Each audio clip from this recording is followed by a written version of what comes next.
Encode your DNA.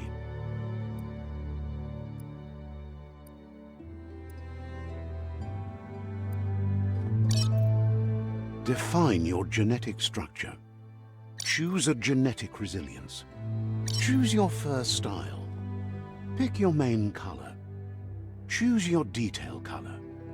Pick a class. Mercenary, Deadeye, Commando, Psy-Freak, Saboteur, Sentinel, Saboteur. Saboteur chosen. Good choice. Here's somebody with a troubled past, drawn into the spotlight of a story that's already begun. We're already at a crossroads. Choosing a path in life is that fork in the road where you make a choice or simply stop living. But for you, it's not only a crossroad, but a choice. A reflection of your key, the primal energy that flows through everything. Allow me to introduce myself. I'm the dark side of you. Your inner voice, to be precise. An echo of the balance and consequence of your actions as you move forward. Can't believe you'd choose that thing over me.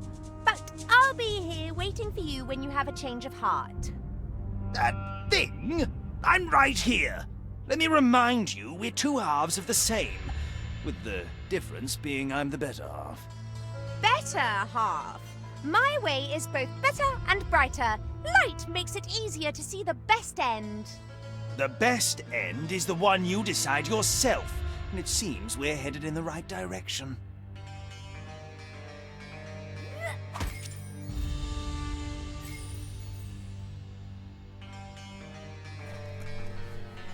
Guess left can be right sometimes.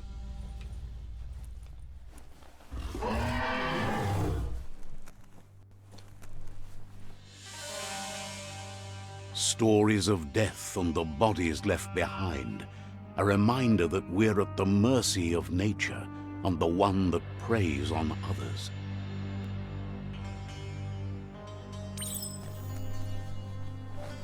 Do you remember the beast that shattered your family, or did you choose to forget? You turned your back on our world and got lost in your own. Meanwhile, the predator only grew stronger.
Better make a run for it. This is not the time nor place to end this story.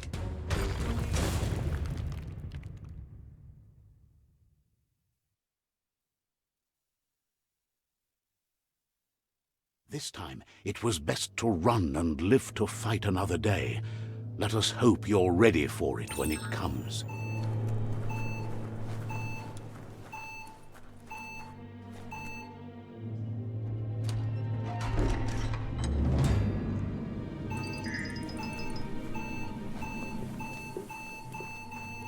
The predator isn't the only threat. The wildlife started to mutate when the end of days began, and the tree of life started to die.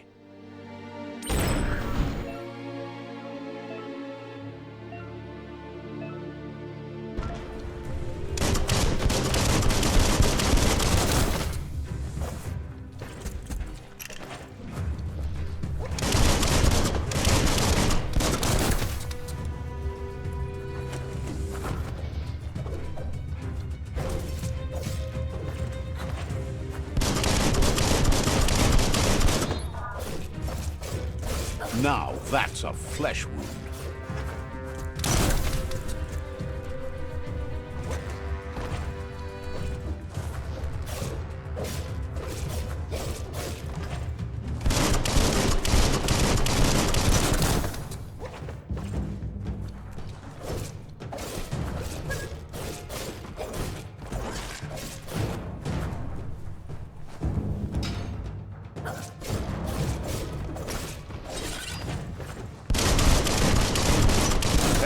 Nice shot.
The oil sludges everywhere.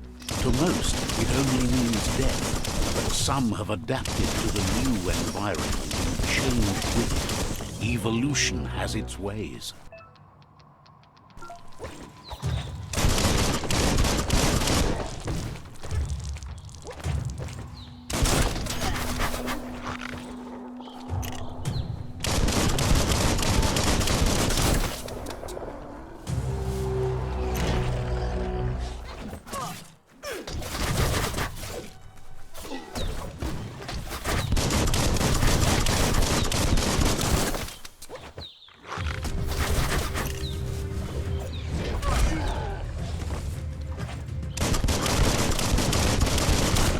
Slice and dice.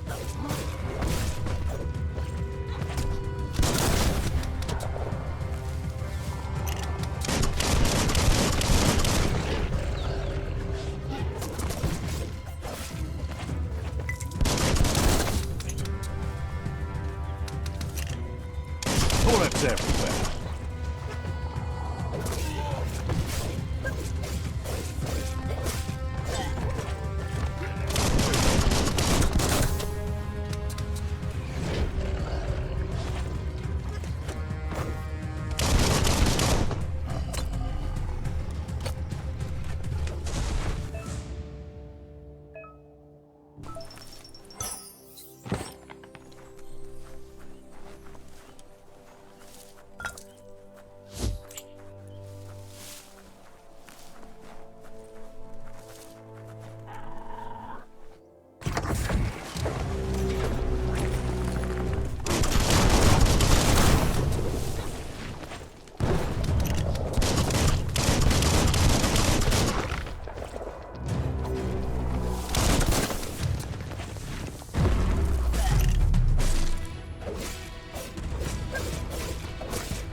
You're half dead.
cutting edge.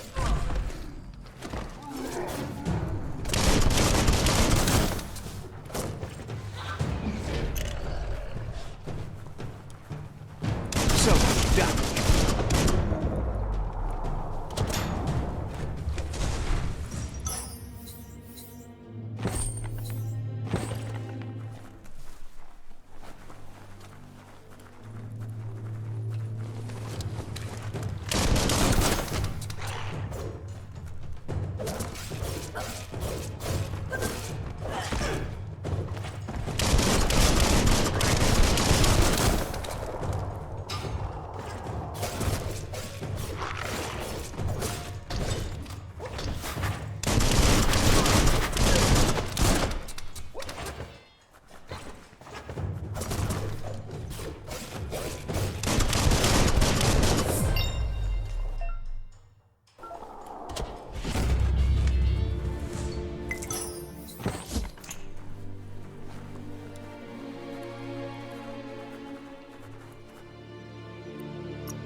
You have the grace.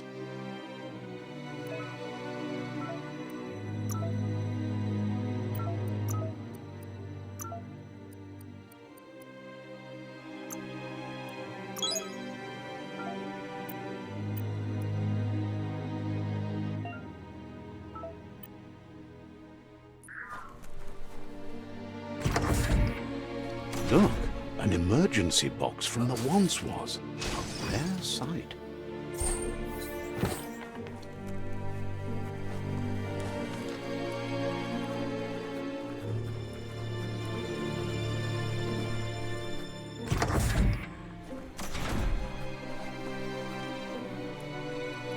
That pipe looks weak. The claw bar should come in handy.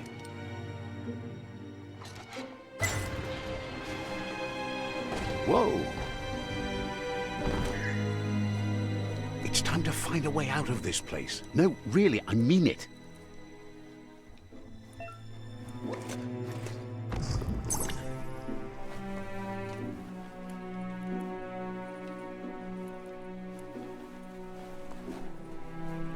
The Morks produce biomatter in their multi-organ that they shed under distress. Blobs that affect the cellular coding strands of any living being when absorbed, including you.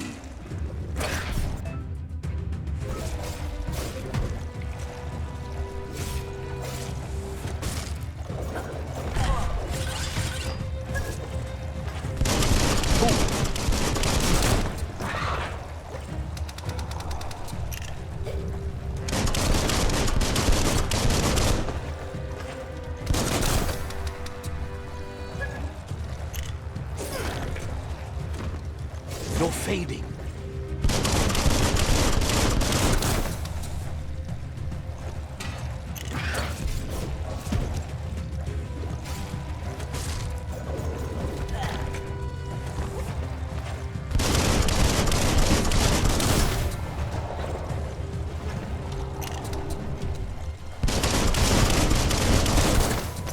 Carving it up. Every little bit helps.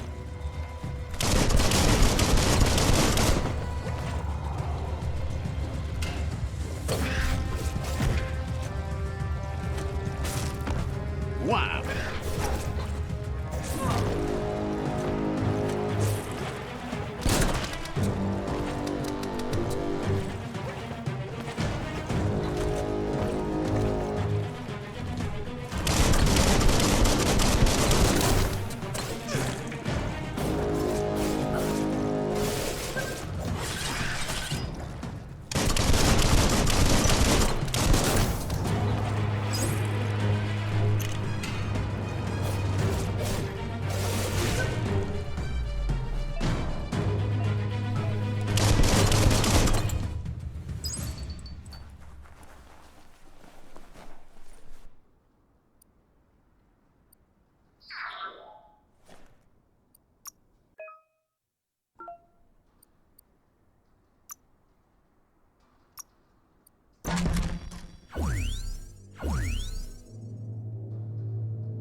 Not the easiest way to get up.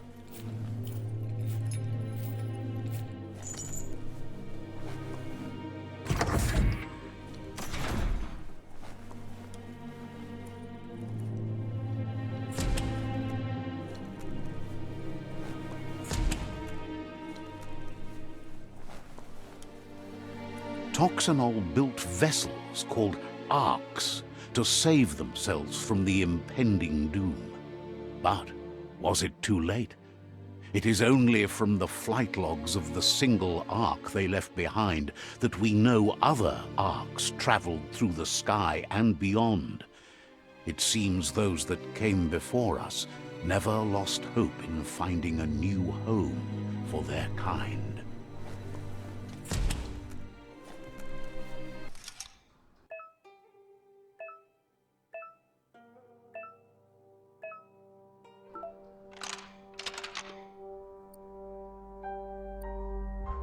Just a few moves left. Make them count.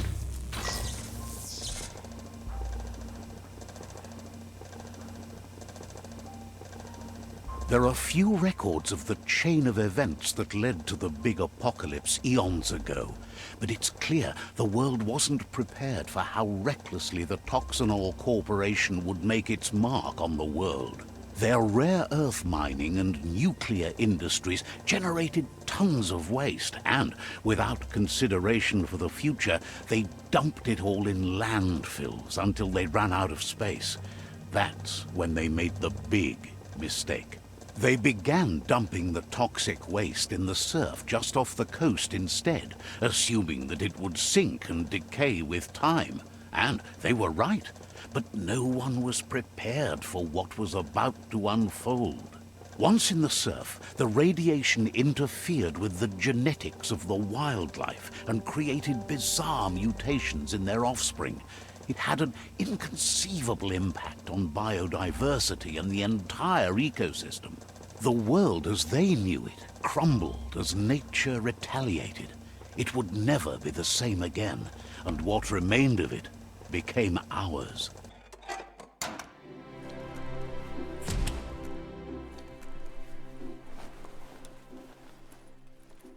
The sound of spark metal going pew-pew is never a good thing. It's coming from behind that door. A warning label. The box looks like a potential brain melt. It's going to take a bit of puzzling to short-circuit the door.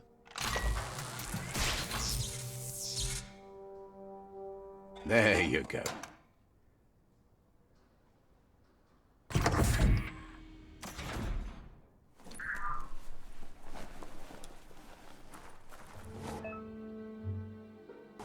The wheeled one is outnumbered. You'd better help him out.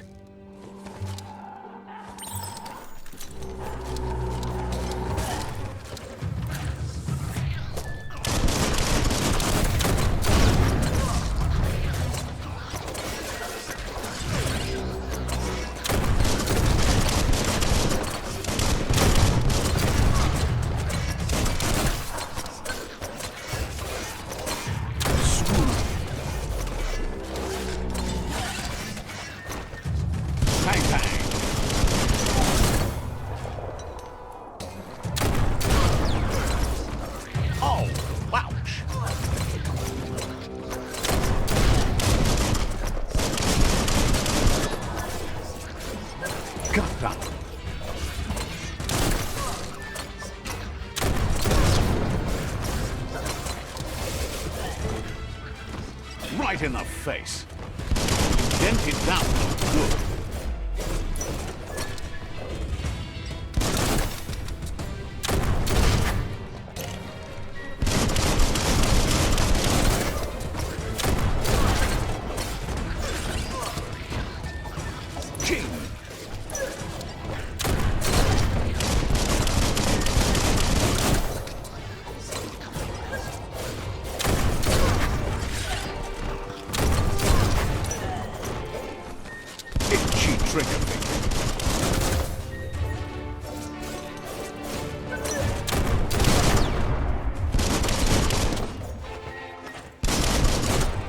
That's going to leave a mark.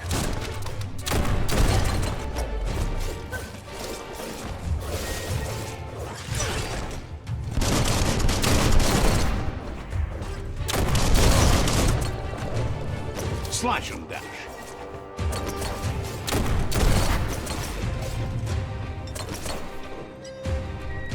That's the last of them. Let's talk to the wheeled one before backup arrives.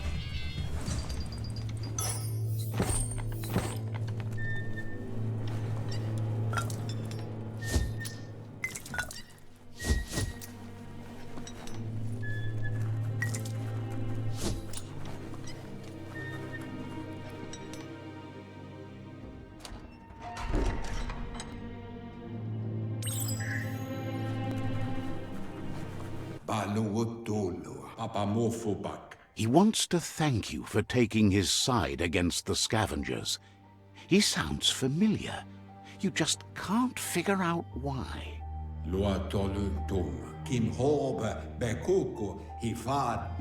He presents himself as out of date. He knows he's way overdue, but he hasn't given up. He doesn't seem surprised that you don't recognize him. You were just a child back then, the night everything changed. There have been rumors of a one-eyed Ronin seen outside the Great Wall, and he's happy to see it's true.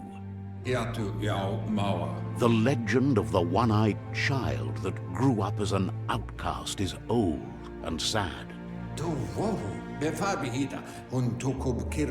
The child could have been anyone, but the evil it had fled had left a mark, a facial scar to remember the past. How Lupa Lupin somehow left you alive after his raid on the old village. He must have had a purpose with that. The question is, what?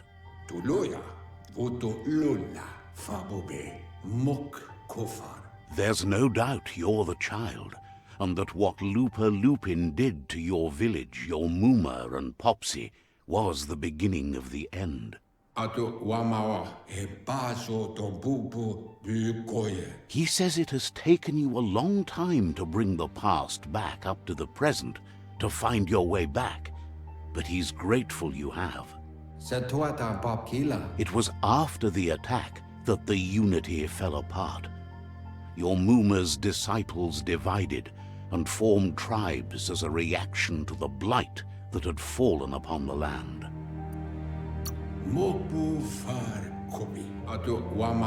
The impending threat of the World Eaters bringing down the Tree of Life is ever so close. He also worries about the Jagni tribe that's actively working for a doomsday and purging of the world. Had it not been for the Tree of Life, no one would have survived. He hopes you at least remember the tree.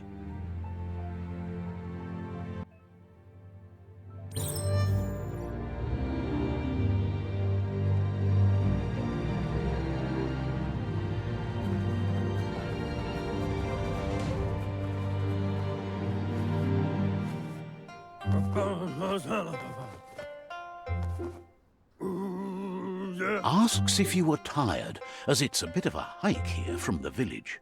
He wonders if your Muma knows you are here. You're such a good child, so you probably did. Even the young forget. He understands why you came all the way out here, to see them, the potato people. The potato people, or Nono, are a wonder, somehow interlinked with this little tree here, fueling its source of life.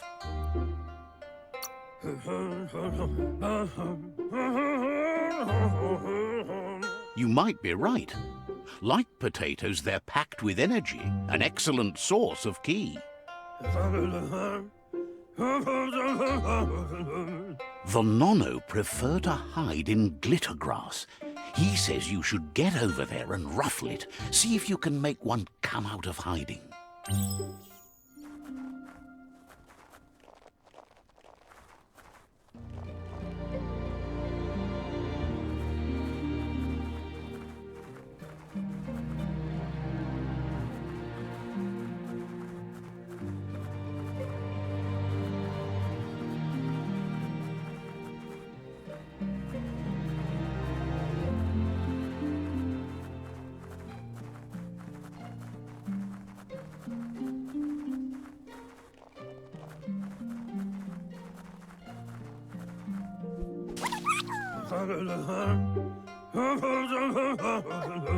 You've found one. You should be proud. They don't come out for everyone. The Nono's key energy is just what the Pensai needs to complete its cycle and grow into a tree of life.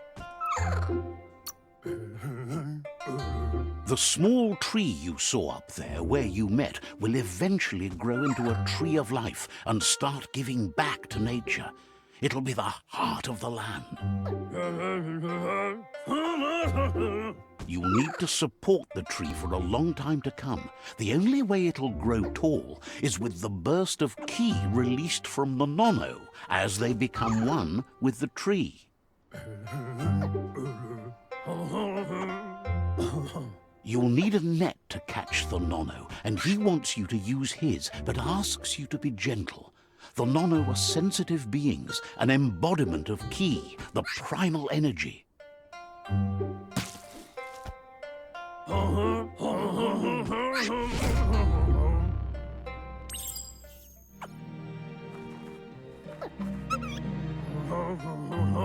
You handle that net like you've never done anything else. He's impressed.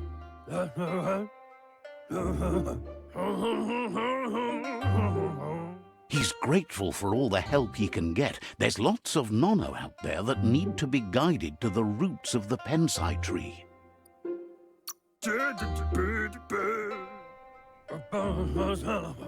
They're hiding in the glitter grass that mostly grows deep inside damp caves, where they draw mineral from the natural rock. One day, he hopes the tree will have grown tall enough to sustain the world. But today, your focus is getting this one to become one with the tree.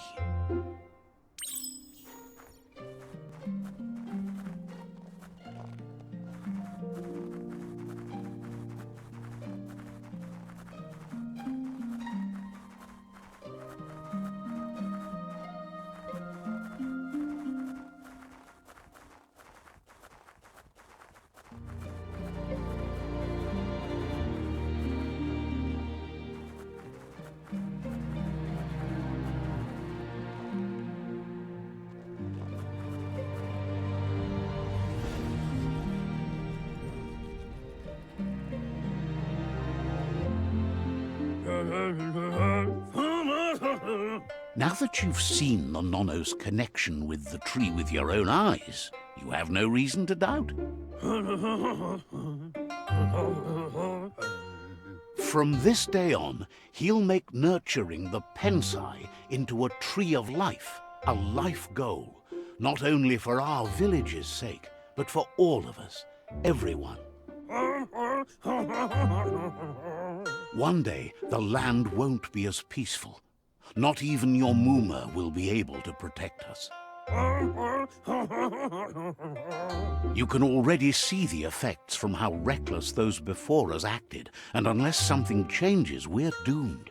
The land won't survive the side effects of the old world's industrial advances.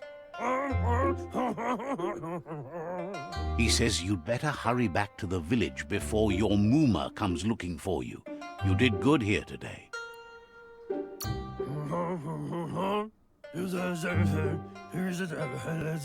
No, she's got lots on her mind and needs rest after the raid last night on the Lupin camp with her disciples. Wonders if they let the Predator family live or not.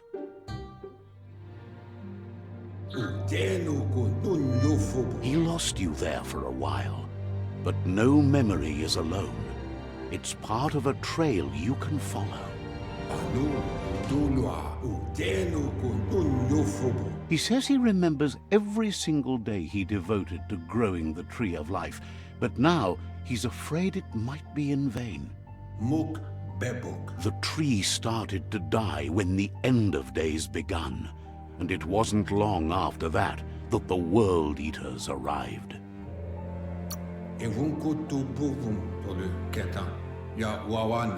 The genetic evolution that occurred after the apocalypse that Toxanol Corporation inflicted on the land set the World Eaters' DNA into overdrive.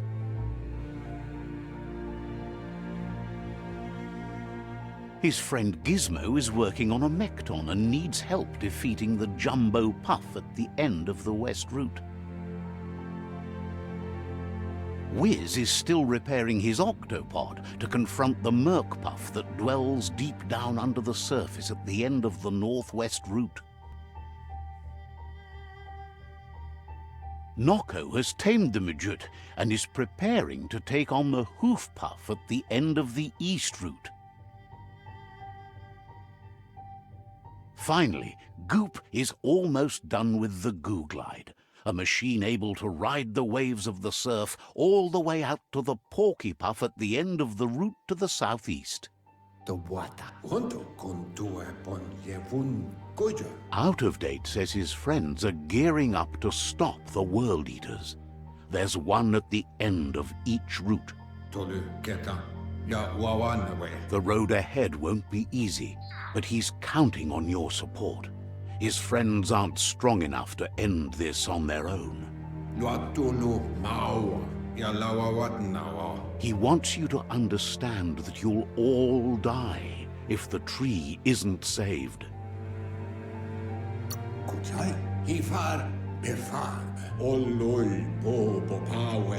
His friends have prepared something specific for each World Eater. The Mekton, the Octopod, the Majute, and the Goo Glide are almost ready to ride. Regardless, you'll meet again once you've played your part in the tribe war and the situation with the World Eaters.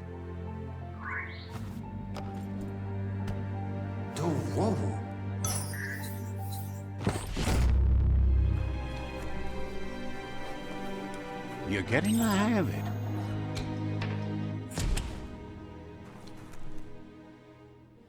Quickest way out is through the roof where they came in, and the rope looks strong enough to climb.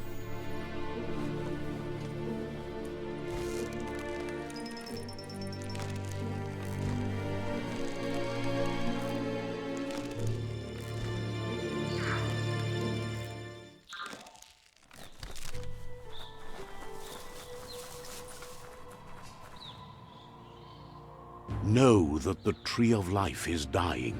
Its days are numbered. Without help, it can't endure the environmental change and assault from the World Eaters.